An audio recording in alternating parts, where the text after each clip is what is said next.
مسیح یسوع میں آپ سب کی سلامتی ہو. میں تانیہ کنول پروگرام مسیح نقطہ نظر کے ساتھ عزیزوں ایک بار پھر آپ کی خدمت میں حاضر ہوں. ہم بات کر رہے تھے کہ یسوع مسیح خدا ہیں. میں اپنے گیسٹ کو ویلکم کروں گی پروگرام میں. Pastor ji welcome to the program. Thank you بیٹے. کیسے ہیں آپ؟ میں ٹھیک ہوں. خداوند میں خوش رہیے. آپ نے لاسٹ ٹائم ہمیں بہت اچھی باتیں سکھائی اور آج اسی پہلو کے دوسرے حصے میں وہاں پر تو آپ نے پرانے عہد نامہ سے خداوند یسوع مسیح کے خدا ہونے کے کوائف پیش کیے چند ایک. آج جو ہے آپ ہمیں یہ بتائیں کہ خداوند یسوع مسیح نے دنیا میں رہ کر، کیونکہ دنیا میں تو وہ انسانی بدن میں تھے، بے شک خدا، لیکن خدا کیسی حالت میں؟ انسانی بدن میں، بدن کے خیمہ میں. تو خداوند یسوع مسیح نے کیسے ثابت کیا کہ وہ خدا ہیں؟ آپ سب کی سلامتی ہو. آج ہم اس کا دوسرا حصہ دیکھیں گے کہ مسیح یسوع نے کس طرح ثابت کیا کہ وہ خدا ہے. جب شاگرد جو تھے آخری فسح کے وقت نہایت ہی پریشان ہو گئے مختلف باتوں سے، تو یسوع مسیح نے کہا کہ تمہارا دل نہ گھبرائے، تم خدا پر ایمان رکھتے ہو، مجھ پر بھی ایمان رکھو. تو خدا پر وہ کیا ایمان رکھتے تھے؟ خدا بھی بار بار ان کو کہتا ہے کہ میں وہ خدا ہوں جو تمہیں ملک مصر کے یعنی غلامی کے گھر سے نکال لایا. تو وہ جو غلامی کے گھر سے نکال لایا تھا، یعنی غلامی سے خدا نکالتا ہے، خدا نکال کے لایا ان کو زبردست ہاتھ سے، اور اتنا زبردست ہاتھ سے نکالا کہ دنیا میں سب ہر طرف چرچا پھیل گیا کہ جو بنی اسرائیل ہے ان کا خدا کتنا زبردست ہے، زندہ خدا ہے، زندہ خدا ہے، زبردست خدا ہے. وہ ان کے ساتھ ہمیشہ ہوتا ہے، وہ ان کی خاطر لڑتا ہے. تو جب وہ وعدے کی سرزمین میں گئے تو جو قومیں وہاں پر زبردست قومیں رہتی تھیں، انہوں نے جب ان کو یہ پتہ لگا کہ بنی اسرائیل یہاں تک پہنچ آئے ہیں تو ان کے پتے پانی ہو گئے اور وہ ان سے لڑ نہ سکے. بالکل، کیونکہ خدا ان کا زبردست تھا. تو وہ اس بات پر ایمان رکھتے تھے کہ خدا ہی نے ابراہم کو وہاں سے نکالا، اسی نے مصر میں ان کو لایا، مصر میں پھر غلامی کے بیابان میں ساتھ رہا.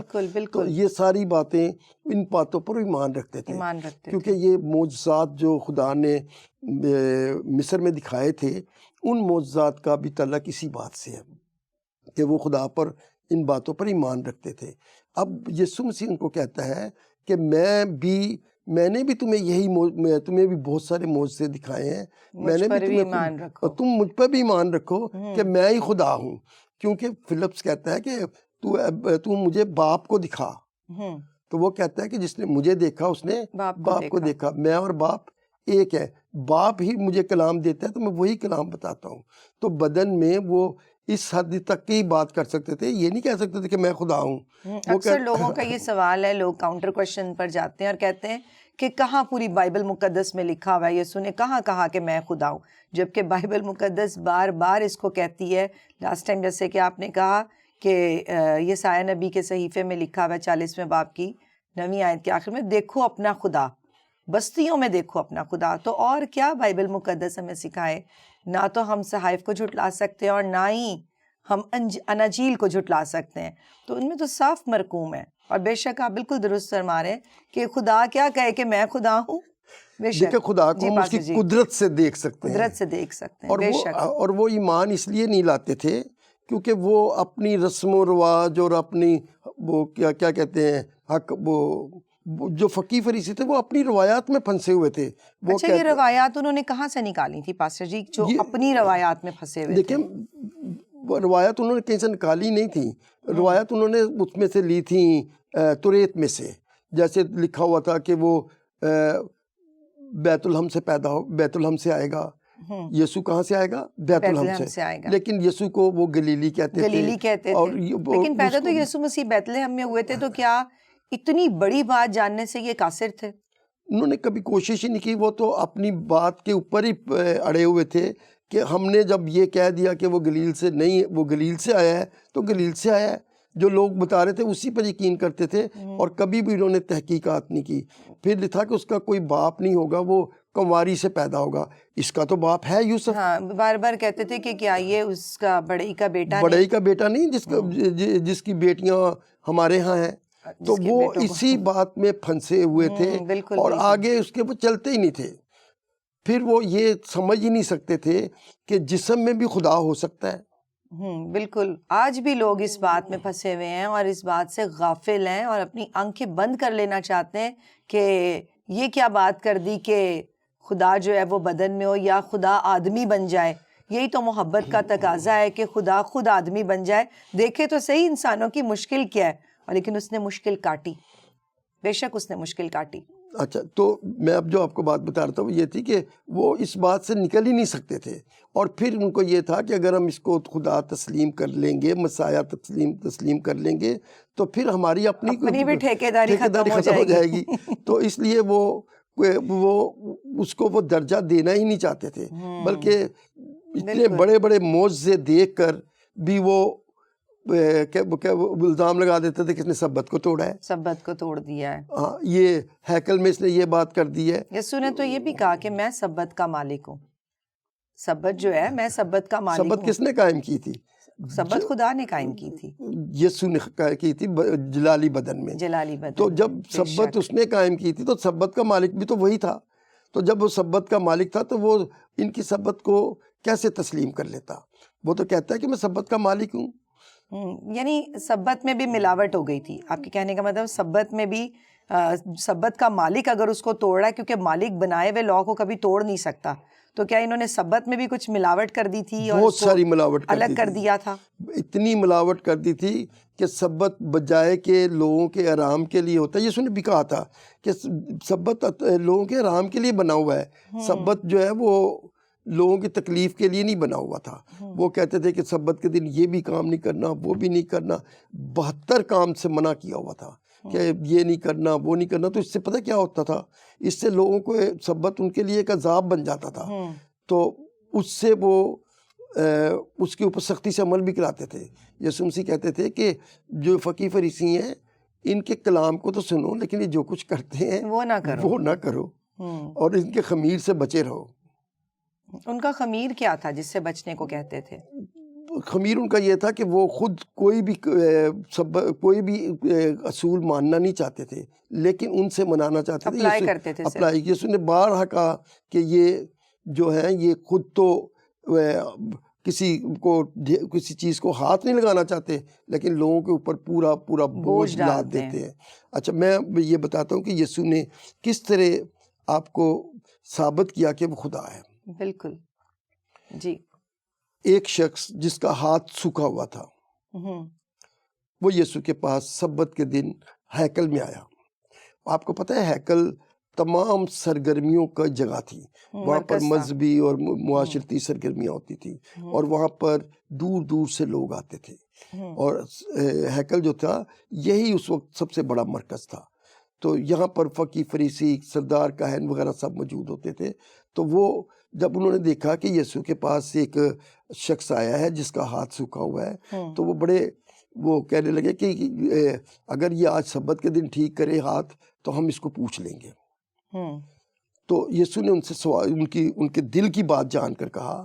اچھا, جو دل کی بات جان جائے وہ تو خدا ہوتا ہے. تو ان کے جان کر کہا کہ کیا سبت کے دن نیک کام کرنا روا نہیں؟ اور یہ کہہ کے اس نے کہا کہ اپنا ہاتھ بڑھا. تو اس نے ہاتھ بڑھایا تو اس کا ہاتھ بالکل ٹھیک ہو گیا. اچھا, میڈیکل سائنسز میں بھی اگر دیکھا جائے تو کیا اگر کوئی مطلب ہاتھ ہے تو وہ تو پھر ریپلیس ہی ہوتا ہے. اگر آپ نے کہا سوکھا ہوا ہاتھ تھا, جی, بائبل مقدس میں لکھا ہوا ہے کہ ہاتھ سوکھا ہوا تھا, تو وہ تو پھر ریپلیس ہی ہوتا ہے میرا خیال سے. ہاں, وہ پلاسٹک کا لگ سکتا ہے, لکڑی کا لگ سکتا ہے, لوہے کا لگ سکتا ہے, لیکن بالکل اصلی حالت میں نہیں آ سکتا. جو چیز آتی ہے وہ, ہاں, یہ وہی بات ہے جو خدا جو ہے وہ تخلیق کرتا ہے. یہ نیا ہاتھ تخلیق ہو گیا تھا, نیا ہاتھ تخلیق ہو گیا. پھر بھی ان کی آنکھوں نے اس کو دیکھ کر ایمان نہیں لائے کہ یہ جو سوکھی ہوئی چیز تھی جو ٹھیک ہو ہی نہیں سکتی. اور آج بھی جب ہم کلام کو پڑھتے ہیں تو اس کو بس عارضی طور پر یا سنی سنائی بات کہہ کے کہ اس نے ہاتھ بڑھایا اور ہاتھ ٹھیک ہو گیا, دیٹس اٹ. کبھی اس کو اپنی عقل سے نہیں سوچتے کہ کیسے ہو سکتا ہے کہ ہاتھ سوکھا ہوا تھا, اس پہ دوبارہ ماس بھی چڑھ گیا, ایک لمحے میں ہونے والا کام تو خدا کرتا ہے. صحیح, بالکل صحیح فرمایا. ایک شخص آتا ہے جو جنم کا اندھا تھا, اس کے اندر آنکھیں تھی ہی نہیں, تو یسوع نے اس سے پوچھا تو کیا چاہتا ہے؟ اس نے کہا میں چاہتا ہوں کہ میں بینا ہو جاؤں. بہت بڑی فرمائش کر دی، آنکھیں ہی نہیں اور بینا ہو جائے. تو یسوع مسیح نے کیا کیا کہ اپنے تھوک سے مٹی سانی اور اس کی آنکھوں پہ لگائی اور کہا جا شلوخ کے چشمے پر دھو لے. وہ گیا، اس نے دھویا اور اس کی آنکھیں ٹھیک ہو گئیں. یہودی نئی آنکھیں بن گئیں. نئی آنکھیں بن گئیں بالکل اسی طرح جس طرح خدا نے باغ عدن میں آدم کو بنایا اور وہ جیتی جان ہوا. تو آنکھیں جو ہے وہ بدن کے ساتھ مٹی آنکھیں بن گئیں. تو وہی بات ہے. تو اس کا مطلب ہے کہ وہ تخلیق کی قوت رکھتا تھا. تو تخلیق کی قوت کون رکھتا ہے؟ خدا رکھتا ہے. خدا رکھتا ہے. Praise the Lord. تو اس نے ثابت کیا کہ وہ خدا ہے. اور تب بھی وہ ماننے کو تیار نہیں تھے. وہ اس کے ماں باپ کو بلایا. اچھا کیوں نہیں مانتے تھے پاسٹر جی؟ آپ کہہ رہے ہیں کہ اس نے مٹی سانی، آنکھوں میں لگائی اور پھر وہ آنکھیں بن گئیں. کہا ہاتھ بڑھا دے، ہاتھ بن گیا، اس کا نیا ریپیئر ہو گیا آٹومیٹیکلی اسی ٹائم، پلک جھپکتے ہی. پھر کیوں نہیں مان رہے تھے؟ ایسی کیا مشکل ان کے دل میں تھی؟ کیا تھا؟ مطلب نظر بھی آ رہا تھا تو کیا آپ کیا کہیں گے؟ یسایہ نبی کیا کہتا ہے کہ وہ آنکھوں سے دیکھیں گے اور ایمان نہیں لائیں گے، کانوں سے سنیں گے اور یقین نہیں کریں گے.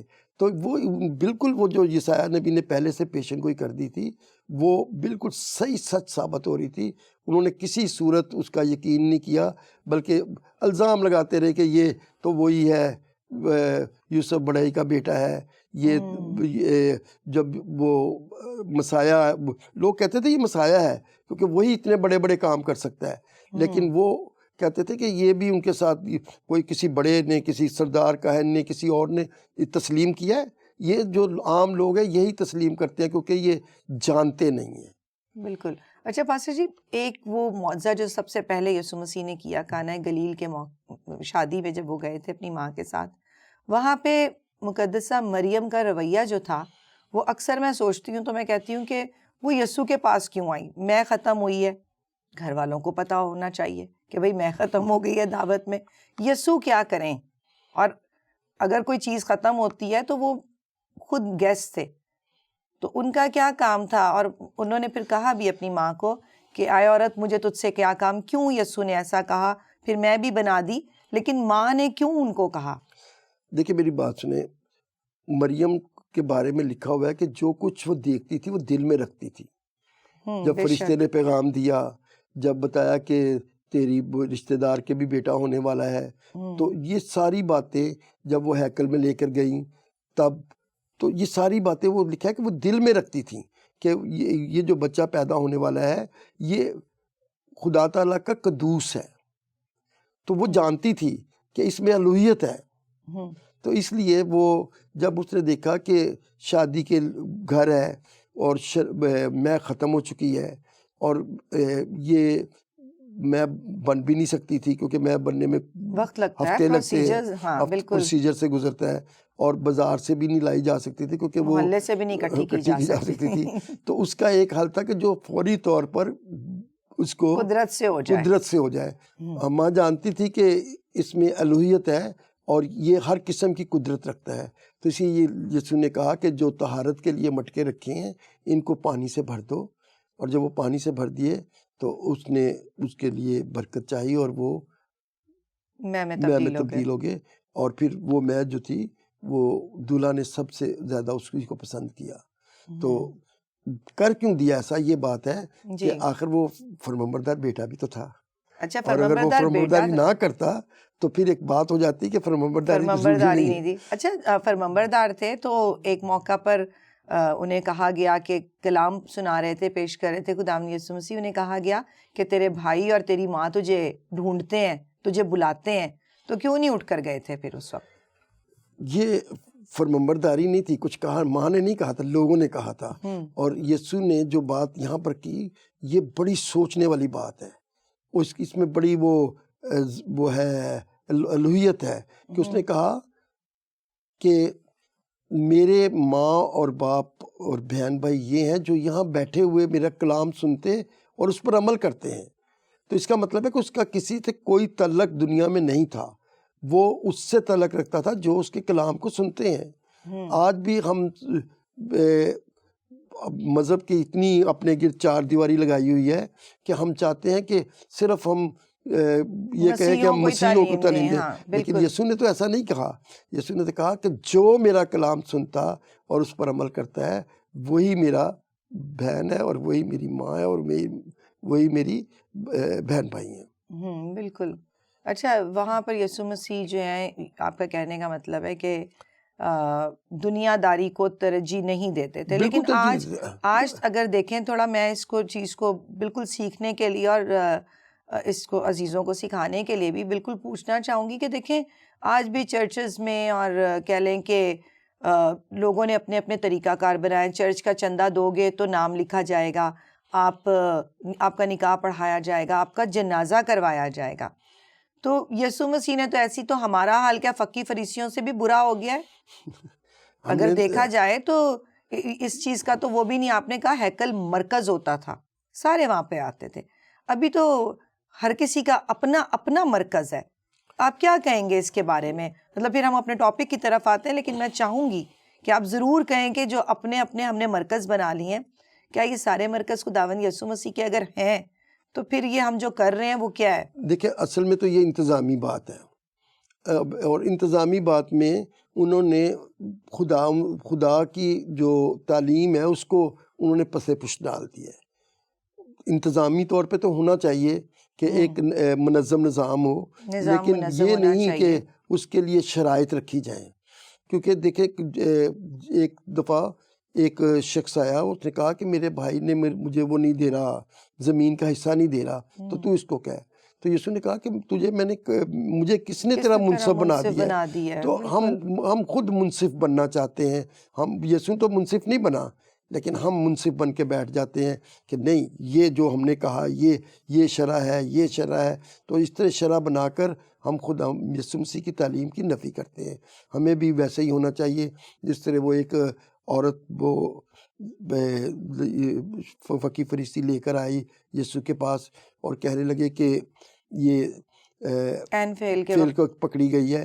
تو جب وہ سب لوگ چلے گئے تو یسوع نے کہا کہ کیا کسی نے تیرے پہ حکم لگایا؟ تو اس نے کہا کہ نہیں. تو اس نے کہا جا، میں بھی تیرے پہ حکم نہیں لگاتا، اور بیٹا جا، گناہ نہ کرنا. تو اچھا، آپ یہ کہہ رہے ہیں کہ خداوند یسوع مسیح نے اس کو کہا کہ بیٹا جا، گناہ نہ کرنا. اتنا کہہ لیں کہ خود خدا ہو کر وہ حکم نہیں لگا رہا. آج اگر کوئی ایسی عورت ہوتی ہے تو اس کو تو کوئی قبول ہی نہیں کرتا.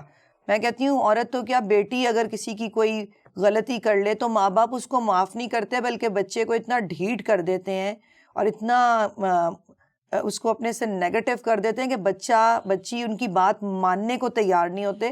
تو کہاں گئی خداوند یسوع مسیح کی یہ تعلیم کہ وہ ایک گناہ گار عورت کو جو عین فعل کے وقت پکڑی گئی، اس کو کہتے ہیں کہ جا بیٹا، گناہ نہ کرنا. تو یہ کیا ہے؟ کیا ہم سکھا رہے ہیں اپنے لوگوں کو؟ کیوں نہیں؟ دیکھیں، پہلے تو بات ہے کہ ہم بچوں کو تعلیم دیتے نہیں ہیں، اور کیونکہ تعلیم دیتے نہیں ہیں اس لیے ہم ان کو جو باتیں کہتے ہیں ان کو پہلے پتہ ہی نہیں ہوتا کہ ہم نے کیا کرنا ہے اور کیا نہیں. اگر تعلیم دیں تو وہ پھر ایسا نہ کریں. اور تعلیم کی غیر موجودگی میں، یعنی تعلیم نہ ہونے کی وجہ سے، جیسے وہ لکھا ہے کہ میرے لوگ عدم معرفت کی وجہ سے مارے گئے، معرفت کی مارے گئے. تو ہم تو بچوں کو عدم معرفت میں ہی رکھتے ہیں. کیا یہ کلام ہم بچوں کو سکھاتے ہیں؟ کیا ہمارے رہنما ہمارے گھروں میں آ کر یا ہمیں ایسے موقعوں پر وہ تعلیم دیتے ہیں کہ ہمیں کس طرح دوسروں کو معاف کرنا ہے، کس طرح زندگی بسر کرنی ہے؟ سٹوریز سنائی جاتی ہیں کہ ایڈم کی سٹوری میں یہ ہوا، نوح کی سٹوری میں یہ ہوا. سٹوریز پہ سٹوریز بچوں کو سکھائی جاتی ہیں، اور ان سٹوریز سے بچے کیا اخذ کرتے ہیں؟ اس سے اچھے ان کو کارٹون لگتے ہیں، موبائل فون لگتے ہیں، انٹریکٹیو ہوتے ہیں، 3D ہوتے ہیں. تو یہ جو سٹوریز ہیں یہ تو زندگی کا لاہ عمل نہیں سکھاتی. تو کیا نصاب میں تبدیلی ہونی چاہیے یا سکھانے کے طریقے میں تبدیلی ہونی چاہیے؟ نصاب تو یہی ہے، نصاب تو بائبل ہی ہے. سکھانے میں تبدیلی ہونی چاہیے. ہر شخص کو اپنا کردار ادا کرنا چاہیے. دیکھیں، یوحنا بپتسمہ دینے والے کو جب لوگوں نے پوچھا کہ پھر ہم کیا کریں کہ نجات پائیں، تو اس نے کہا کہ تم اپنے دلوں کو بدلو. اور دلوں کو ہم کیسے بدل سکتے ہیں؟ جب ہمارے دل میں دوسروں کے لیے محبت ہو. یسوع مسیح نے کیا دیا تھا کہ دیکھو میں تمہیں ایک نیا حکم دیتا ہوں کہ تم ایک دوسرے سے محبت رکھو, اور محبت تو سب کچھ سہ لیتی ہے, سب کچھ برداشت کرتی ہے. تو ہم محبت سے عاری لوگ ہیں اور تعلیم کو نہیں مانتے, سکھاتے ہیں سب کو. جیسے یسوع نے کہا تھا کہ ان کی تعلیم, ان کی جو سکھاتے ہیں, جو کہتے ہیں وہ تو کرو, لیکن جو کرتے ہیں وہ نہ کرو. تو ہم تو صرف ہم پہ بھی یہ لاگو آ رہا ہے, لاگو ہو رہا ہے. بالکل. جی پاسٹر جی, آپ بات کر رہے تھے معجزات کی کہ یسوع مسیح نے ثابت کیا کہ وہ خدا ہیں, اور آپ نے 3 معجزات کے بارے میں بتایا, اور اس کے حوالے سے آپ کیا کہیں گے کہ اور مزید کوئی معجزات ایسے بیان کریں جو یہ روشناسی کرتے ہوں کہ خداوند یسوع مسیح خدا تھے, جو کام آدمی کے بس میں نہ ہو. دیکھیں, آدمی کے بس میں کوڑ کا مرض ایسا تھا جس میں صرف جان ہی جاتی تھی, ٹھیک کوئی نہیں ہوتا تھا. یا تو کوڑ ہوتا تھا یا غلطی سے کسی کو کوڑی کہہ دیا جاتا تھا اور وہ ٹھیک ہو جاتا تھا, لیکن کوڑ کا مرض ٹھیک نہیں ہوتا تھا. 2 دفعہ, بلکہ لوگ کوڑی تو کئی دفعہ آئے, لیکن 2 دفعہ کا ذکر بڑا پرومیننٹ ہے. ایک دفعہ 10 کوڑی آئے اور ایک دفعہ ایک اکیلا کوڑی آیا. تو کوڑی نے منہ کے بل گر کر کہا کہ اے خداوند, میں چاہتا ہوں کہ میں پاک صاف ہو جاؤں. تو یسوع نے اسے کہا جا اپنے تہیں کاہن کو دکھا. اور کاہن کو کیوں دکھا؟ تاکہ مہر ہو کہ یہ بیمار تھا, اب ٹھیک ہو گیا. اچھا, پھر 10 آئے تو 10 کو بولا کہ جاؤ اپنے اپنے جگہ پر جاؤ اور جا کے بتاؤ کہ کاہن کو دکھاؤ, کیونکہ کاہن فیصلہ کرتا تھا کہ کوڑ صحیح ہوا کہ نہیں ہوا. تو وہ دکھاؤ, تو وہ گئے اور ٹھیک ہو گئے. ایک دفعہ یسوع کو بس نیم مشکال لینے والے آئے اور انہوں نے کہا کہ کیا اچھا, یہ نیم مشکال کیا ہے؟ ہیکل کا چندہ ہوتا ہے جو ہر فرد کو دینا ہوتا ہے سال میں ایک دفعہ. تو وہ دینے کے لیے آئے تو یسوع نے اس پترس سے کہا کہ جا کر دریا میں بنسی ڈال, اور جب تو وہ بنسی ڈالے گا تو ایک مچھلی لگے گی اس میں کنڈے میں, تو اس مچھلی کا منہ کھولنا, اس میں سے ایک مشکال نکلے گا.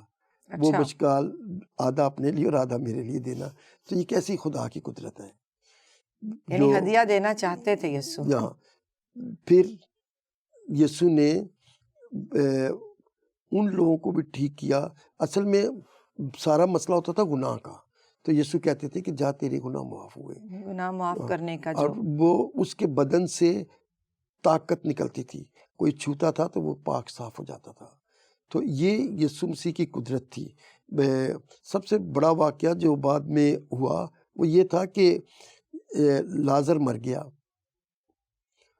یسوع 4 دن کے بعد وہاں پہنچے, تو جب پہنچے تو مرتھا نے کہا کہ اگر تو وقت پہ ہوتا تو وقت پہ آ جاتا تو میرا بھائی بچ جاتا. اور یسوع نے کلام مقدس میں لکھا ڈیلے بھی خود کیا تھا, جان بوجھ کے وہ وہاں پہ رکے رہے تھے. شاگردوں نے خبر دے دی تھی کہ لازر بڑا بیمار ہے, اور یہ بھی کہا کہ قیامت اور زندگی میں ہوں.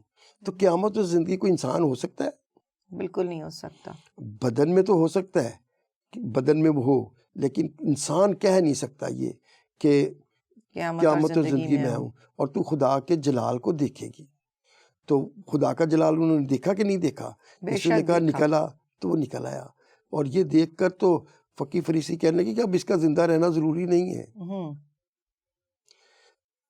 ایک دفعہ یہ جو تھے صدوقی آپ جانتے ہیں کون ہے؟ جی. جو خود قیامت پہ ایمان نہیں رکھتے. وہ یسوع کے پاس آئے اور کہنے لگے کہ ایک عورت تھی, اس کے بڑے بھائی سے شادی ہوئی اور وہ بے اولاد مر گیا.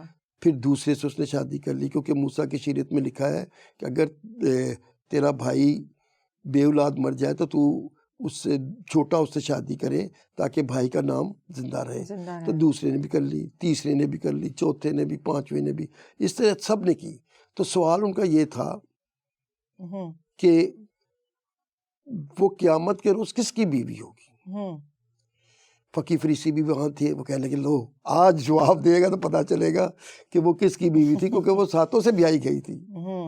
تو یسوع مسیح نے کہا کہ آخرت میں جب خدا ان کی وہ قیامت ہو جائے گی تو مکاشفہ کی کتاب میں لکھا ہوا ہے کہ وہاں پر کوئی مرد اور عورت نہیں ہوگا، نور ہوں گے، وہاں سب فرشتوں کی طرح پاک ہوں گے. وہاں کوئی ایسا نہیں ہوگا کہ یہ کس کی بیوی ہے، یہ اس کا خاوند ہے. وہاں سب فرشتوں کی طرح پاک رہیں گے اور کوئی مرد عورت نہیں ہوگا. وہ جب یسوع نے یہ جواب دیا تو فقیہ فریسی کہنے لگے اچھا جواب دیا ہے خداوند نے. بالکل، بے شک. باغ عدن میں کیا ہوا تھا؟ باغ عدن میں یوں ہوا تھا کہ خدا نے ایک ہی حکم دیا تھا آدم کو کہ تو اس درخت کا پھل نہ کھانا، اگر تو کھائے گا تو تو مرے گا. تو اس نے وہ حکم توڑا. بالکل. جب اس نے وہ حکم توڑا تو مرا تو وہ نہیں، لیکن زندگی اس سے جدا ہو گئی. دیکھیں روحانی موت ہو گئی. روحانی موت ہو گئی. یسوع مسیح کہتا ہے کہ میں اس لیے آیا کہ وہ زندگی پائیں اور کثرت سے پائیں. تو یسوع مسیح تو زندگی تھا، زندگی وہ دیتا ہے، تو وہ ان سے علیحدہ ہو گیا تھا. یہاں پر کہتا ہے کہ وہ گوشت اور خون میں شریک ہوا. یعنی گوشت اور خون میں شریک ہونے کا ذکر اس لیے ہے کہ جب کوئی آدمی کا گوشت اور خون ہوتا ہے تو اس کو جب کوئی مارتا ہے تو اس کو لگتی ہے، جب اس کو کوئی تکلیف پہنچائی جائے تو اس کو پہنچتی ہے. اگر وہ گوشت اور بدن کے میں نہ آتا تو پھر وہ کس طریقے سے قربانی دے سکتا تھا؟ فرشتوں کی قربانی تو نہیں ہوتی. تو وہ گوشت اور خون میں آیا اور اس نے شیطان جو موت پہ قدرت رکھتا تھا اس کی اس قدرت کو ختم کر دیا. خدا کی قدرت کو کوئی پیروں میں تھوڑی روک سکتا ہے. تو خداوند جی اٹھے اور پھر وہ شاگردوں کو نصر بھی آئے.